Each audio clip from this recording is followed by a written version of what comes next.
प्रिय भक्तगण, बच्चे बच्चियां, बाल गोपाल एवं आए हुए श्रद्धालु जन, सुने, समझें तथा विचार करें।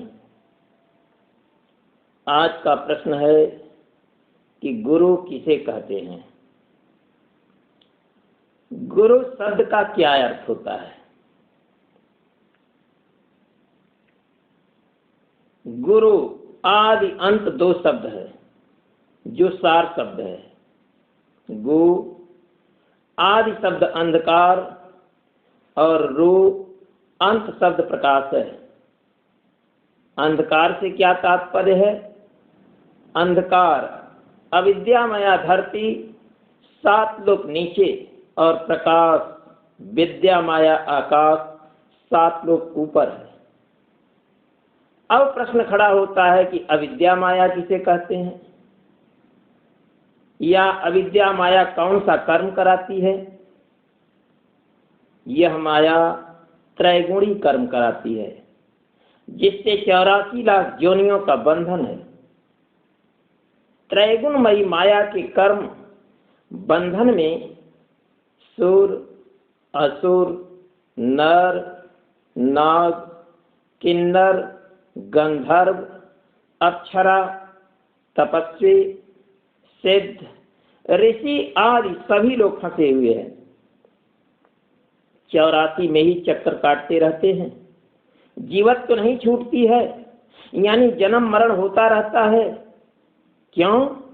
इसलिए कि यह हठकर्मी कर्म है।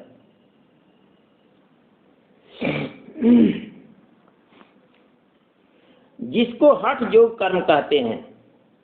ये लोग हठवश घर, धन, स्त्री, पुत्र को त्याग के विरक्त या त्यागी बने हैं। शरीर को कष्ट देकर लोगों को दिखाते हैं कि हम बड़े साधु हैं। बाल, जटा, दाढ़ी, कंठी, माला, तिलक, भभूत रमा के विविध भांति का वेश आडंबरी दिखाते हैं। यह सब लोक रंजनी कर्म है, यानी लोगों को ठगने के लिए। इसे बाहरी कर्म या बाहरी त्याग कहते हैं। कैसे?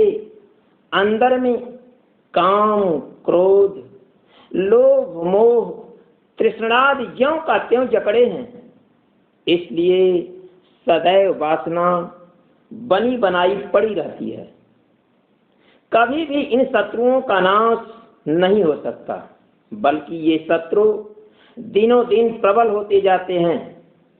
बाहरी कर्म करने से जीव को सुख शांति नहीं मिल सकती। जैसा कि कबीर साहब ने कहा है कि अंदर उर अंकुरे नहीं, बाहर कियो प्रकाश, कहें कबीर कै दिन रहे, छप्पर पर की घास।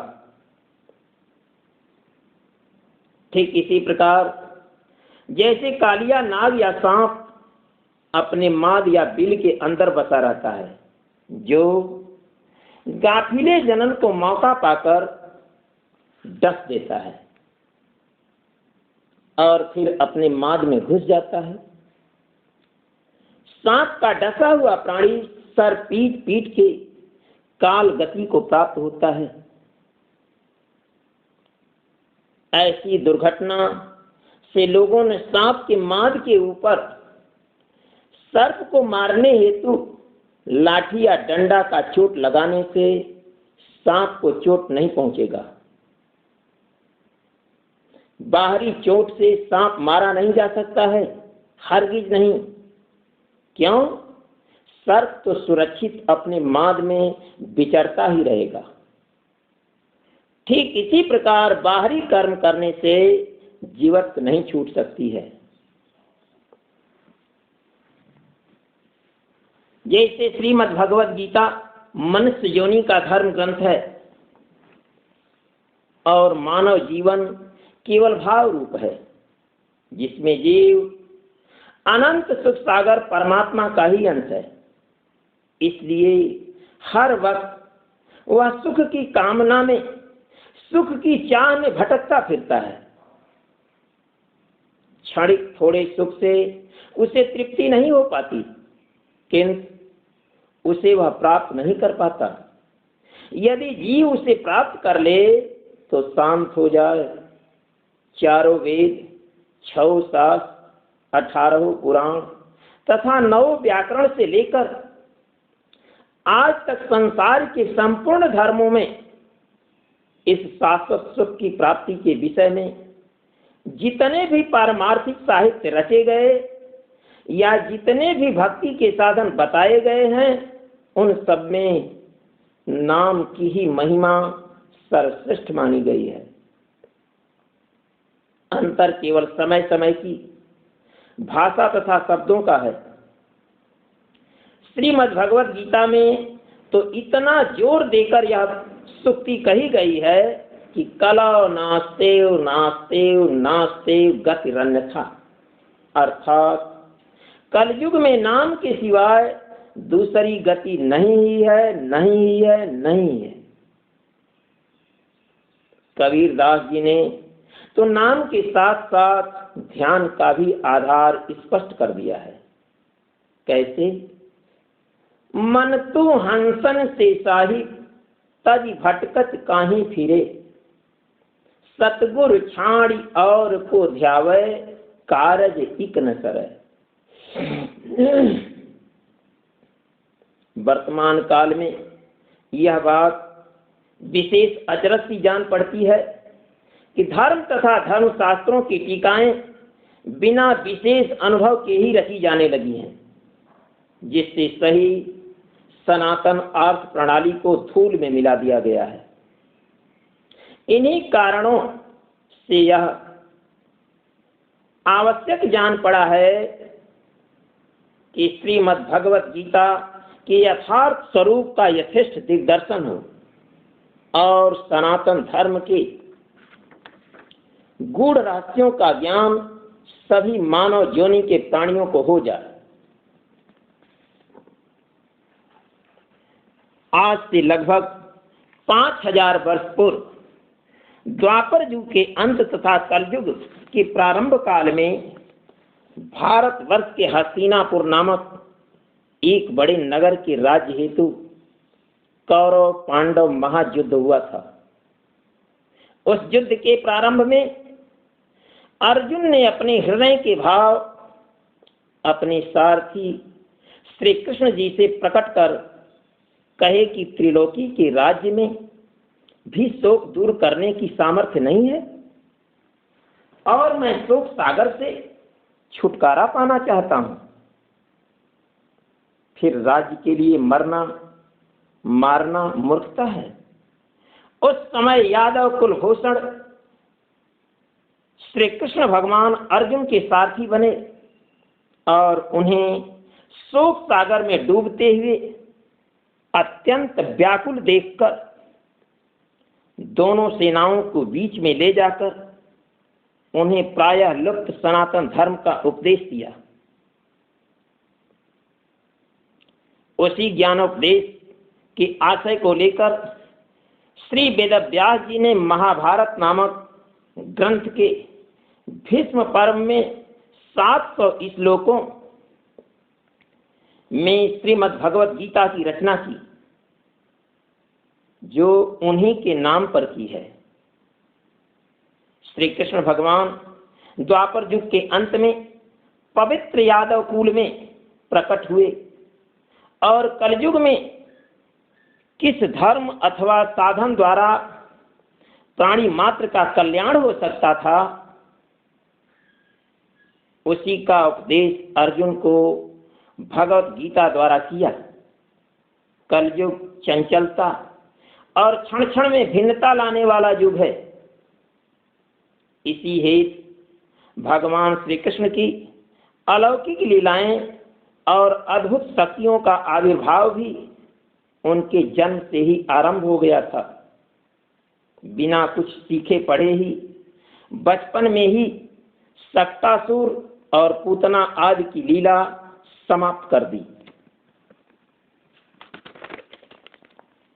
विश्व रूप तथा विराट रूप दिखलाना हसोड़पन में खेल सा हो गया था।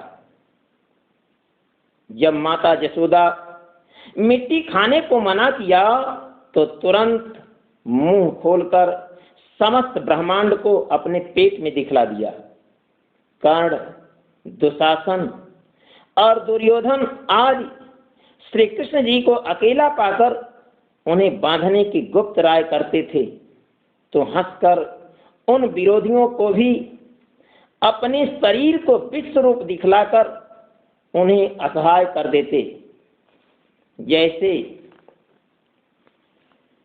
भगवान हस्तिनापुर आए, पांडव का संदेशा लाए, दो न्याय अगर तो आधा दो, पर इसमें भी यदि बाधा हो तो दे दो केवल 5 ग्राम। रखो अपनी धरती तमाम, हम वही खुशी से खाएंगे, परिजन पर अस न उठाएंगे। दुर्योधन वह भी दे न सका, आशीष समाज की ले न सका, उल्टे हरि को बांधने चला, जो था असाध्य साधने चला। हरि ने भीषण हुंकार किया, अपना स्वरूप विस्तार किया, डगमग डगमग दिग्गज डोले, भगवान कुपित होकर बोले, जंजीर बढ़ाकर बांध मुझे, हाँ हाँ दुर्योधन साध मुझे। यह देख गगन मुझ में लय है, यह देख पवन मुझ में लय है, मुझ में विलीन झंकार सकल, मुझ में लय है संसार सकल। अमृत फूलता है मुझ में, संहार झूलता है मुझ में। उदयाचल मेरा दीप्त भाल, भूमंडल पक्ष स्थल विशाल। भुज परिध बंद को घेरे हैं, मैनाक मेरु पग मेरे हैं। दिखते जो ग्रह नक्षत्र निकर, सब हैं मेरे मुख के अंदर। भूलोक अतल पाताल देख, गत और अनागत काल देख। यह देख जगत का आद सृजन, यह देख महाभारत का रण। मृतकों से पटी हुई भू है, पहचान कहां इसमें तू है।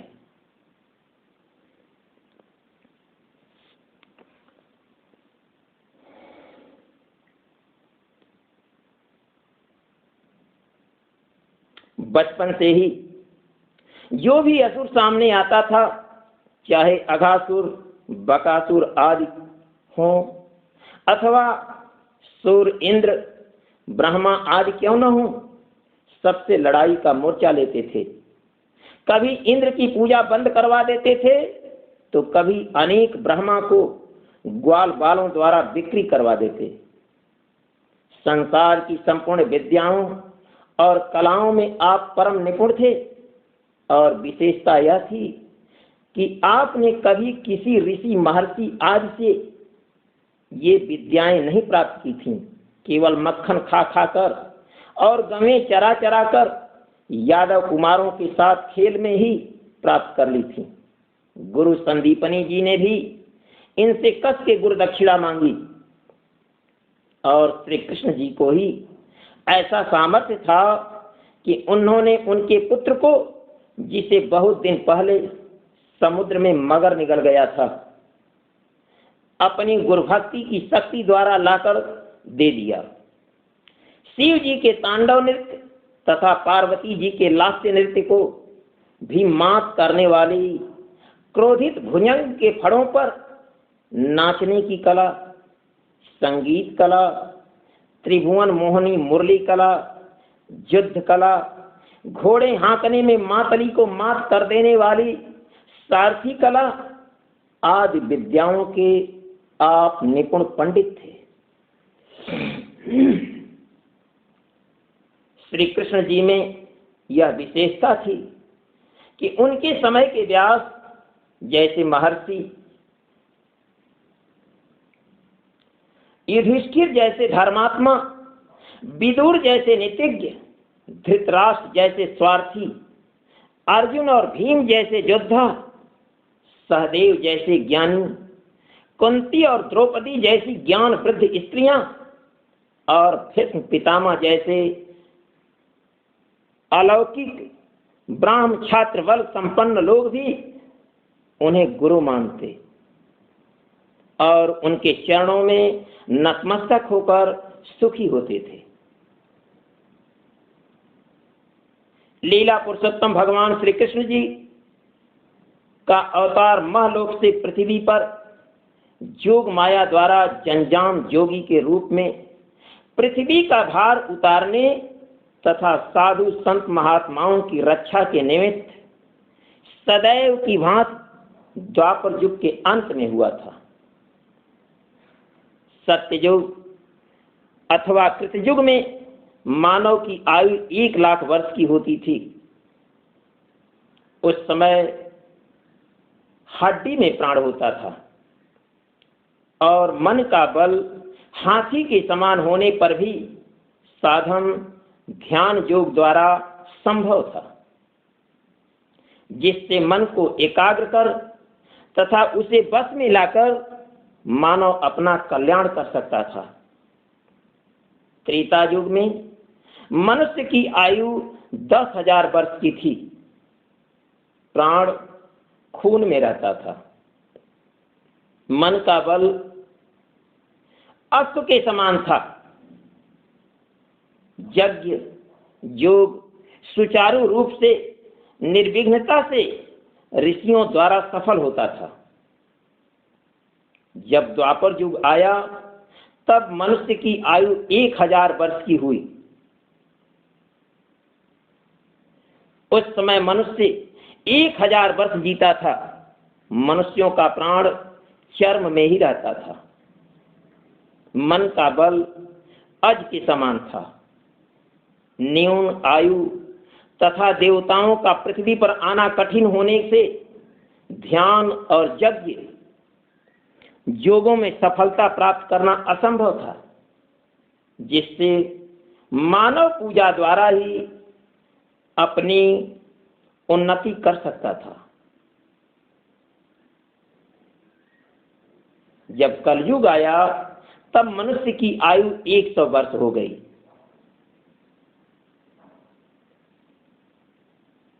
यानी कलयुग में मनुष्य की आयु 100 वर्ष है। प्राण अन्न जल में ही रह गया, पर मन का बल चींटी के समान ही रहता है, जिससे अन्य युगों की भांति कली में मन को बस में लाना संभव नहीं है। कली में सतयुग त्रेता एवं द्वापर युग के विहित पुण्य कर्म तथा क्रियाएं ध्यान यज्ञ तथा पूजा असंभव साधन हो गए हैं, क्योंकि सबसे छोटी आयु तथा मन की चंचलता अधिक होने से ध्यान योग हो ही नहीं सकता। पवित्र तथा योग्य वस्तुओं की दुर्लभता एवं उनके उचित परिमाण में न प्राप्त होने से यज्ञ कर्म भी असंभव हो गया है। इसके अतिरिक्त देवताओं का पृथ्वी पर आना द्वापर युग के अंत से ही बंद हो गया है। अतः सगुण पूजा भी नहीं हो सकती और निर्गुण पूजा सर्वसाधारण व्यक्ति द्वारा संभव नहीं है। हाँ, एक पूजा सदैव से चारों युगों में होती चली आती है, वह पूजा भी सगुण पूजा है, आस्तिकता का मूल है, नित्य है। वही पूजा कलयुग में संभव है और शास्त्र सम्मत भी है, जिसकी प्रशंसा वेद उपनिषद तथा गीता आदि शास्त्रों में भूरि भूरि की गई है। हाँ, एक विशेषता उस पूजा में और है जो वर्तमान युग के प्राणियों के लिए अन्य पूजाओं से विशेष महत्व रखती है, यानी अत्यंत अल्प व्यय द्वारा अमोघ फलप्रद है।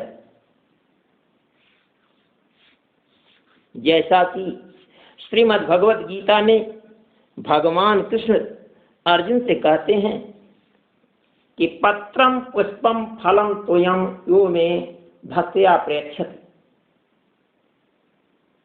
यह स्वतंत्र सिद्धांत है कि आनंद की प्राप्ति जीव मात्र के लिए उपादेय है, परंतु एकाग्र मन द्वारा ही सुलभ है। जैसा कि गीता के दूसरे अध्याय के इस 60वें श्लोक में एकाग्रता मन की चंचलता निवृत्त होने पर ही संभव है। चंचलता का नाश वासनाओं के त्याग से ही होता है।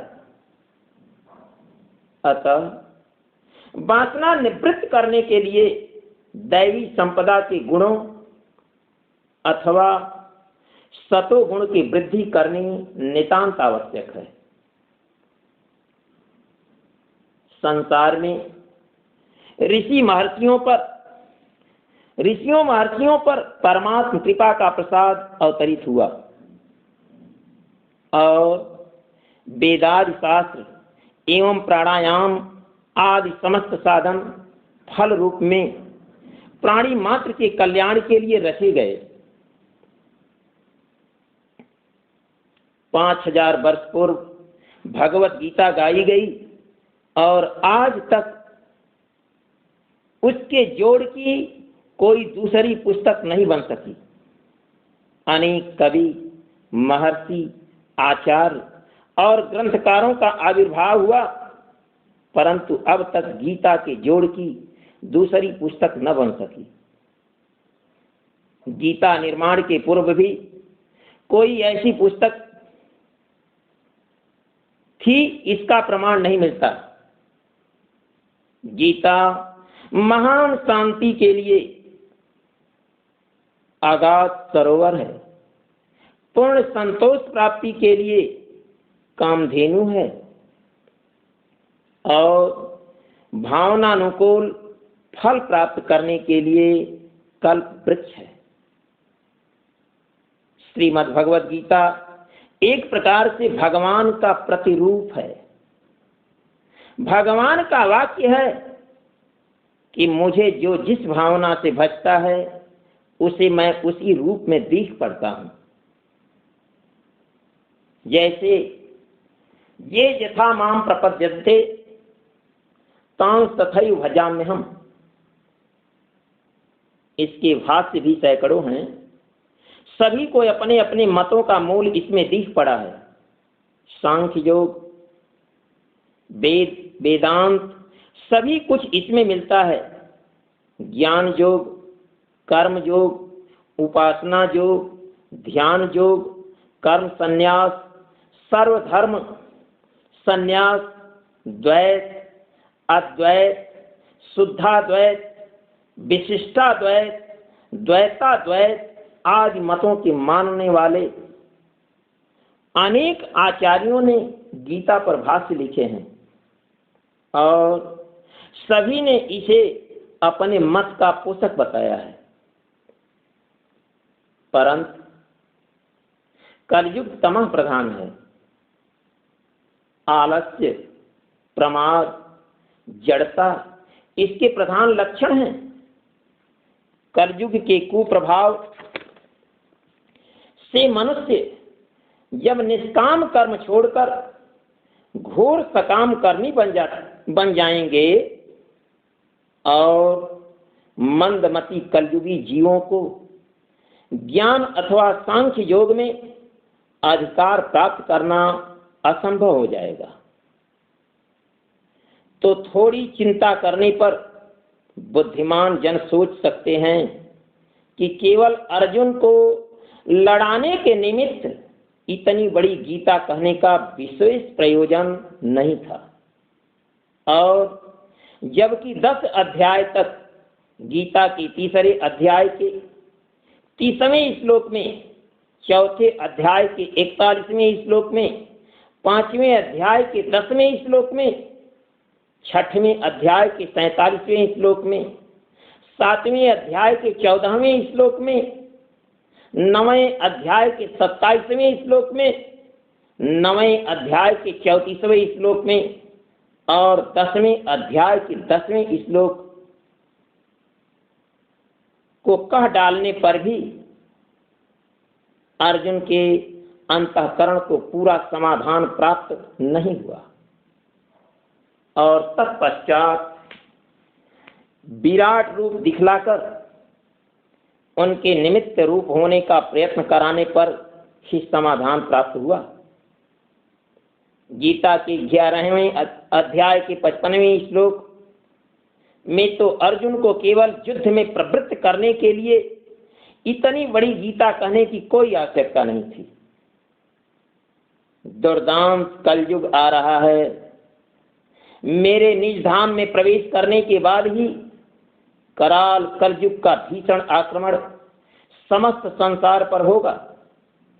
लोग कर्म, उपासना, ज्ञान के पथ से भ्रष्ट होकर नितांत दीन दशा को प्राप्त करेंगे। इस भावी विपत्ति से जीवों को बचाकर सत्य पथ प्रदर्शन के लिए एक ऐसी सरल, सुगम, सर्वोत्तम, परम उपयोगी, परम सामर्थ्यवान, अमोघ साधन पुरातन सनातन धर्म भक्ति योग का गीत गाना चाहिए, जिससे प्राणी मात्र का कल्याण हो सके। क्योंकि पातंजल योग, मंत्र योग, हठ योग, कुंडलनी योग, लय योग आदि योग के अनेक भेद हैं। इन सब योगों का अनुष्ठान केवल शास्त्र के सहारे किसी निपुण अनुभवी महात्मा के बिना नहीं हो सकता, नहीं तो अनेक प्रकार के विघ्न तथा भयानक रोग होने का भय है। ये सब साधन शास्त्र सम्मत होने पर भी कलयुगी प्राणियों के लिए सिद्ध साधन नहीं है, अति कष्ट साध्य हैं और इनकी दीक्षा देने वाले निपुण अनुभवी गुरु का मिलना भी कली में सुलभ नहीं है। गीता का वास्तविक स्वरूप ऐसा विचित्र है कि उसके असली स्वरूप में भी पंथी लोगों को उनके पृथक पृथक अपने अपने रूपों के समान ही गीता का रूप दिखाई देता है। अपने अपने रूपों के समान गीता का रूप दिखाई देने पर जिसमें जाकर सभी उलझ जाते हैं, उसके वास्तविक तत्व से वंचित रह जाते हैं।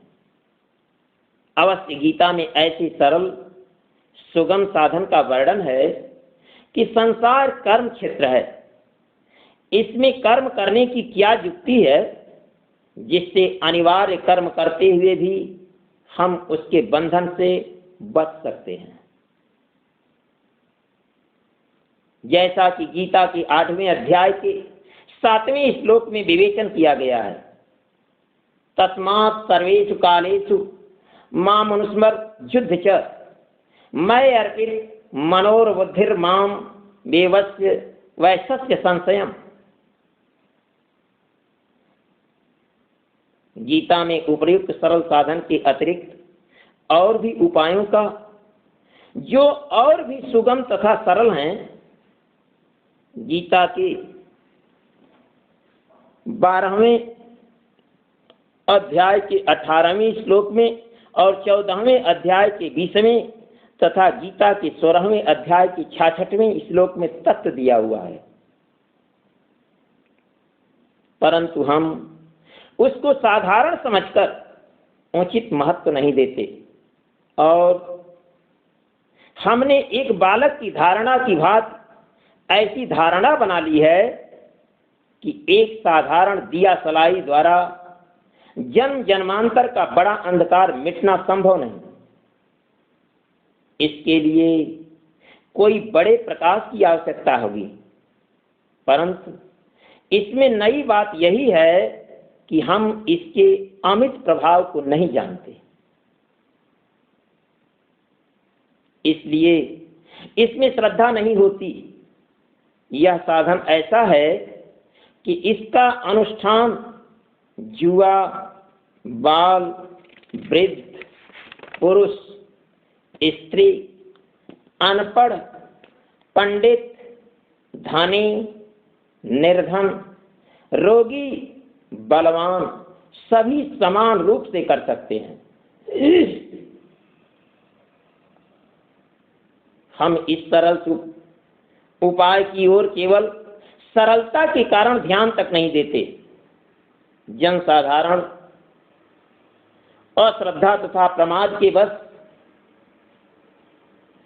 इस पारस मणि से उदासीन है। इसी सरल उपाय का वर्णन गीता में किया गया है, परंतु वर्तमान युग के लोग उसे साधारण समझकर श्रद्धाहीन होने के कारण उसका अनुष्ठान ही नहीं करते। यदि श्रद्धा द्वारा उस साधन का अनुष्ठान किया जावे तो तुरंत अमोघ फल देने वाला है।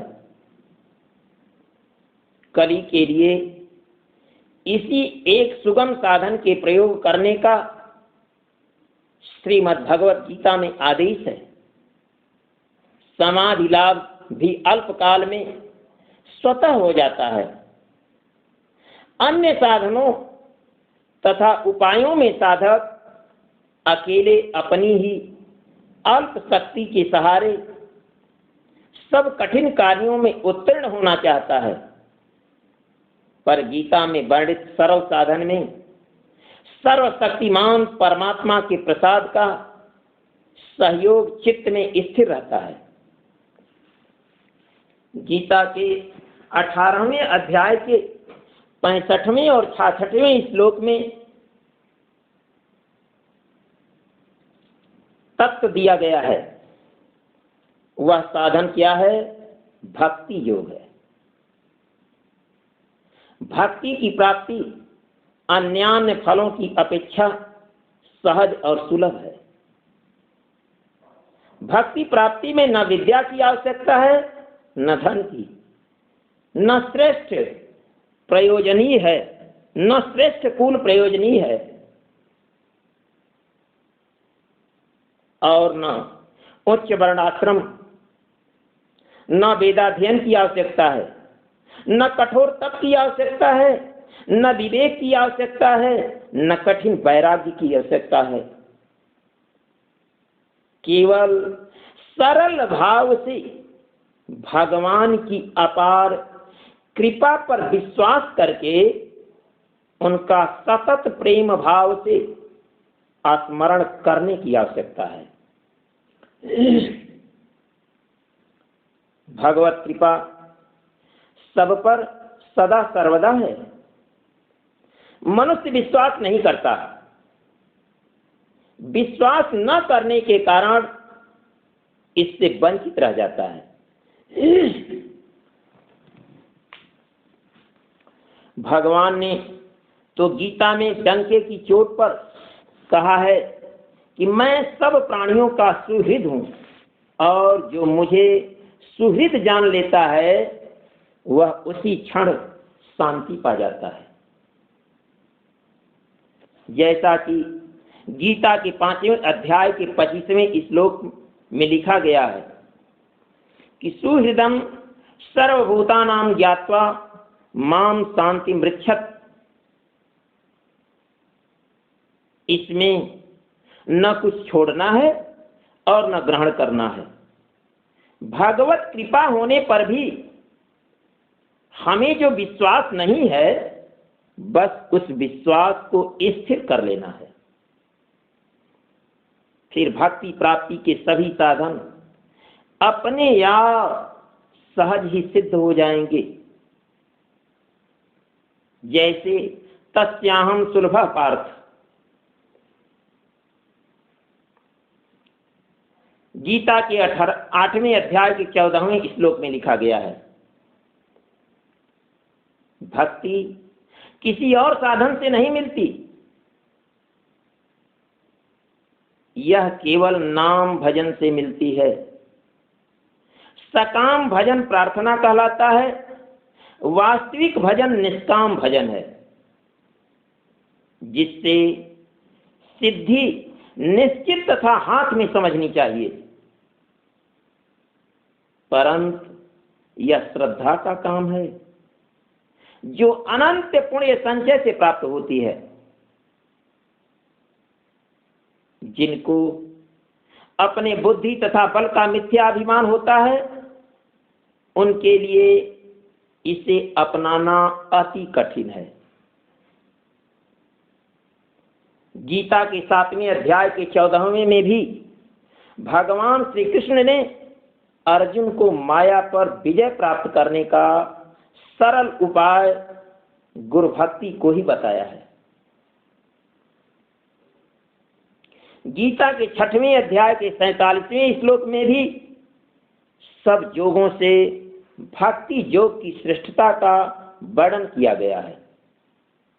योग सूत्र के पहले अध्याय के 30वें और 31वें में भी यही वर्णित है, परंतु मनुष्य इतने सुलभ और महान सामर्थ्यवान साधन को छोड़कर अन्यत्र भटकना चाहता है। यह उसकी इच्छा है, उस पर इस कलयुग में कौन सा अंकुश है। यह शंका हो सकती है कि आज तक उस सरल साधन से किसी को उपर्युक्त अमोघ फल की प्राप्ति हुई भी है, या यूं ही अमृत सागर, कामधेनु और कल्प वृक्ष की तुलना देकर भूमिका लिखी गई है। क्योंकि ऐसे लाभप्रद योग से संसार वंचित रह जावे, बड़ी आश्चर्य की बात है। परंतु यह ध्रुव सत्य है, यह सनातन योग असत्य नहीं है। इस योग का वास्तविक ज्ञान इन्हें गिने अनुभवी महात्माओं को ही है, और यदि किसी को इसका वास्तविक ज्ञान है भी तो पूर्ण श्रद्धा सहित इस पर अमल नहीं करते। असफलता का यही मुख्य कारण है।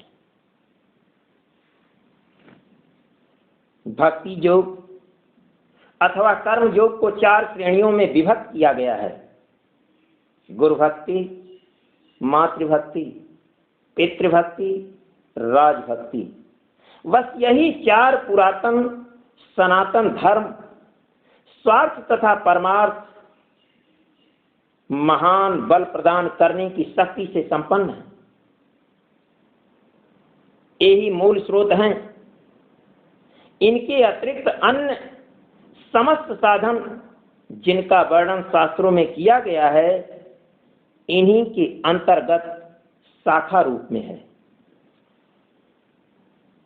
इन्हीं की महिमा सद्ग्रंथों, शास्त्रों तथा अवतारों द्वारा गाई गई है, और इन्हीं के आधार पर समस्त ग्रंथों का निर्माण हुआ है। मर्यादा पुरुषोत्तम भगवान श्री रामचंद्र जी तथा लीला पुरुषोत्तम भगवान श्री कृष्ण जी मुख्य अवतारों का अवतरण महलोक से योग माया द्वारा जंजाम जोगी रूप में पृथ्वी पर हुआ था।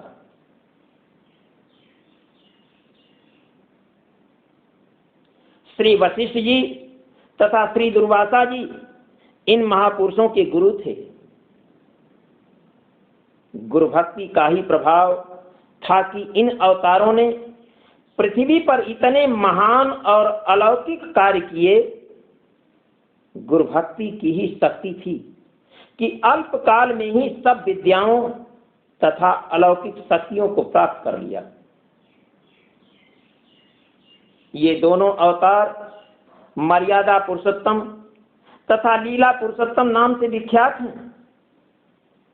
स्वभाव में एक दूसरे से नितांत भिन्न दिखते थे।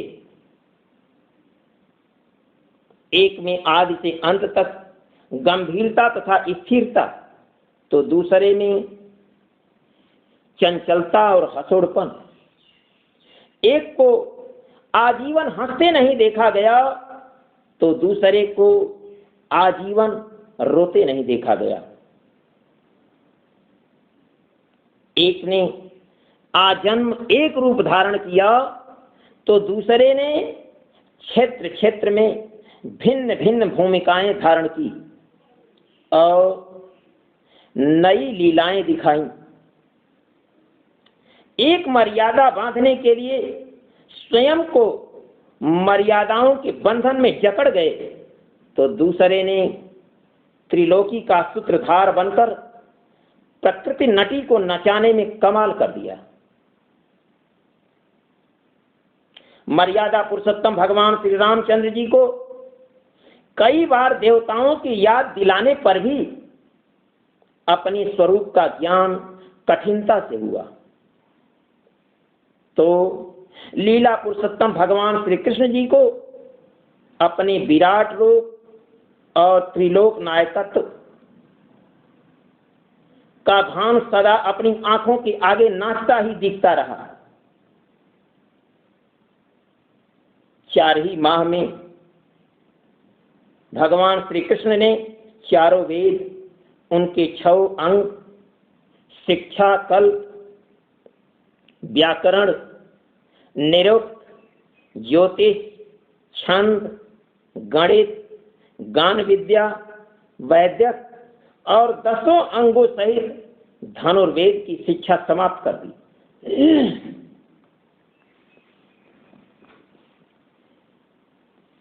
ऋषि अगस्त की भांति समस्त विद्याओं के समुद्र को एक ही सांस में सोख लेने की अद्भुत शक्ति गुरु भक्ति का ही प्रसाद था। संदीपनी मुनि की शिक्षा में इतनी शक्ति कहां थी? वह तो निमित्त मात्र थी। श्री राम जी को भी यदि श्री वशिष्ठ जी की गुरु भक्ति प्राप्त न होती तो श्री विश्वामित्र जी द्वारा प्राप्त विद्याओं की शक्ति में इतना पराक्रम नहीं था जो महाबली रावण आदि असुरों पर विजय प्राप्त कर लेते।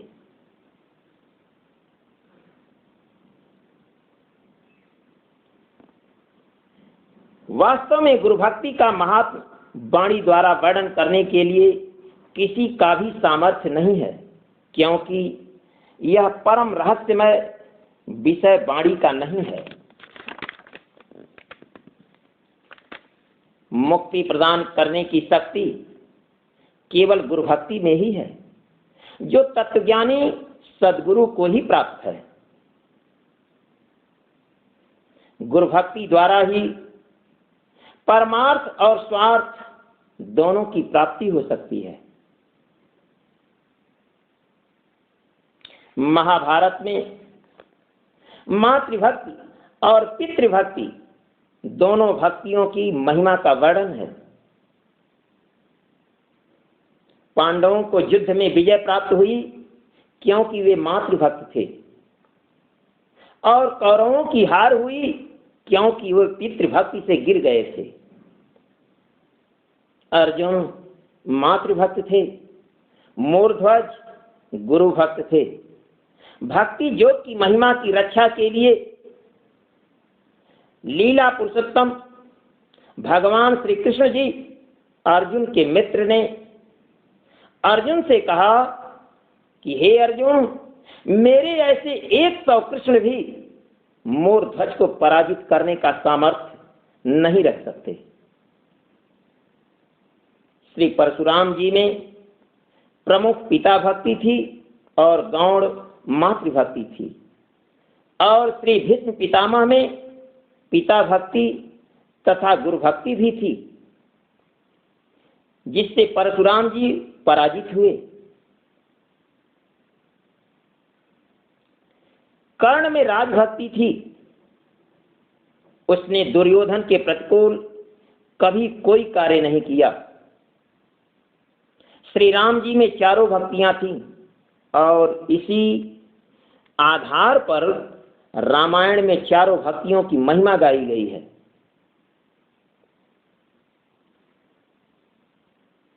रामायण से चारों भक्तियों के स्वरूप का ज्ञान प्राप्त किया जा सकता है।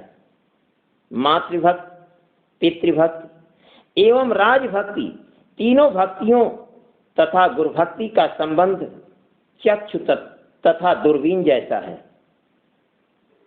दूरबीन की सहायता बिना अत्यंत सूक्ष्म पदार्थों को नहीं देखा जा सकता। उसी प्रकार मातृभक्ति आदि द्वारा प्राप्त लौकिक तथा पारलौकिक मूल्यवान अनित्य पदार्थों के अतिरिक्त गुरु भक्ति द्वारा प्राप्त मुक्ति पारसमणि नित्य पदार्थ भी असंभव है। और भगवत साक्षात्कार तो दिव्य चक्षु प्राप्त कर मुक्ति को भी निरादर करने पर ही सुलभ है।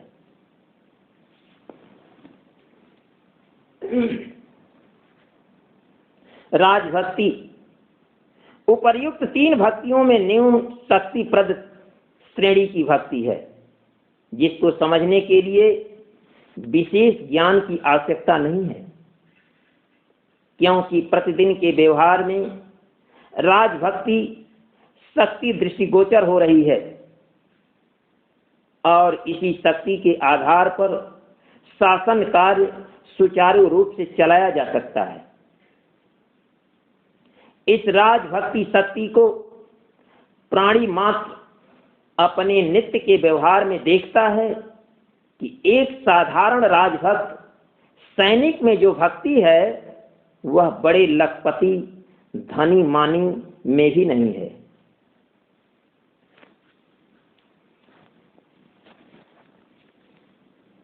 भक्ति केवल भगवत नाम भजन से मिलती है।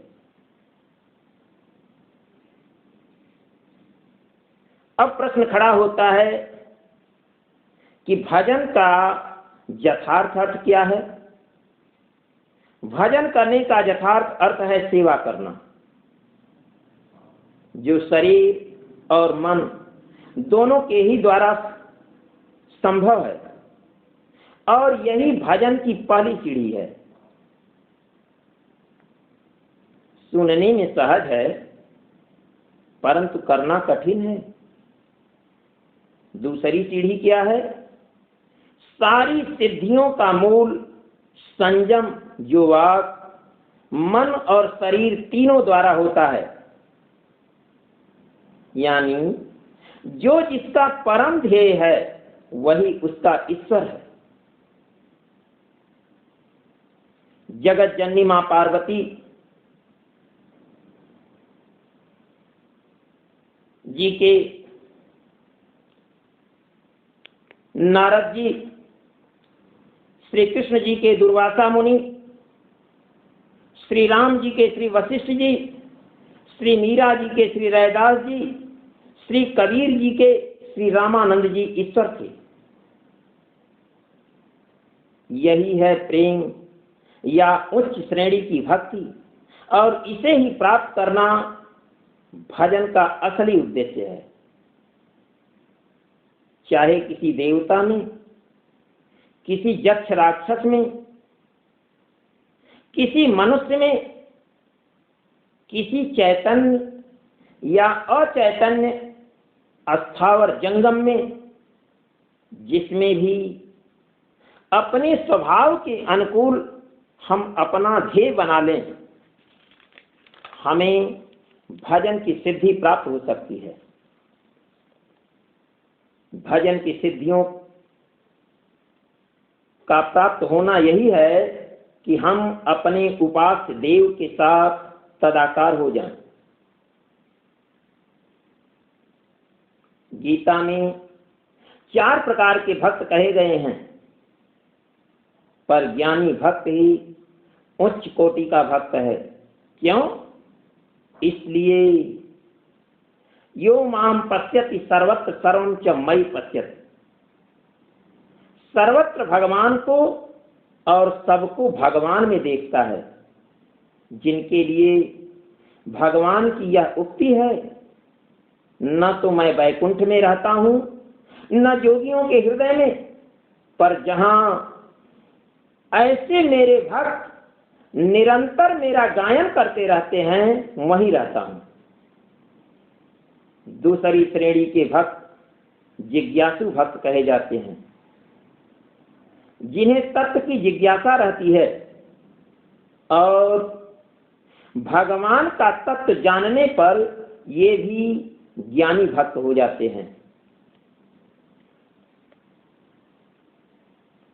तीसरी श्रेणी के आर्त भक्त किसी भारी विपत्ति के पड़ने पर अपने ध्येय को व्याकुल होकर पुकार उठते हैं। और चौथी श्रेणी के भक्त अर्थार्थी होते हैं, जो किसी सुख भोग की कामना परमात्मा से करते हैं। परमात्मा उचित समझते हैं तो उन्हें वह सुख भोग दे देते हैं, और अनुचित समझते हैं तो थोड़ी देर के लिए उन्हें दुख में भी डाल देते हैं। परंतु चारों प्रकार के भक्त उदार कहे जाते हैं। क्यों? इसलिए कि भगवत शक्ति का पल्ला पकड़ते हैं, क्षुद्र सांसारिक शक्तियों का नहीं। भजन रसायन रूपी अमृत औषधि है, जो समय पाकर सब रोगों को दूर कर ही देगी।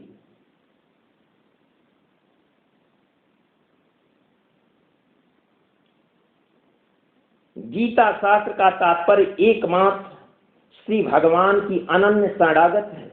इसलिए शिष्य अस्तेहम साधुमाम त्वाम प्रपन्न कहकर उपक्रम किया गया है।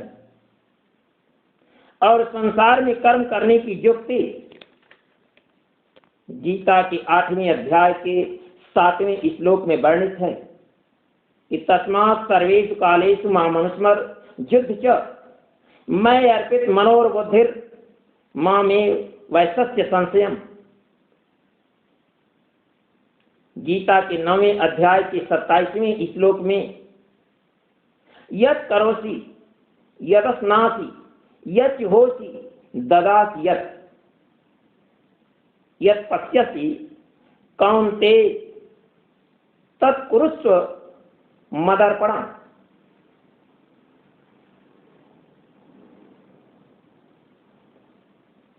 गीता के 18वें अध्याय के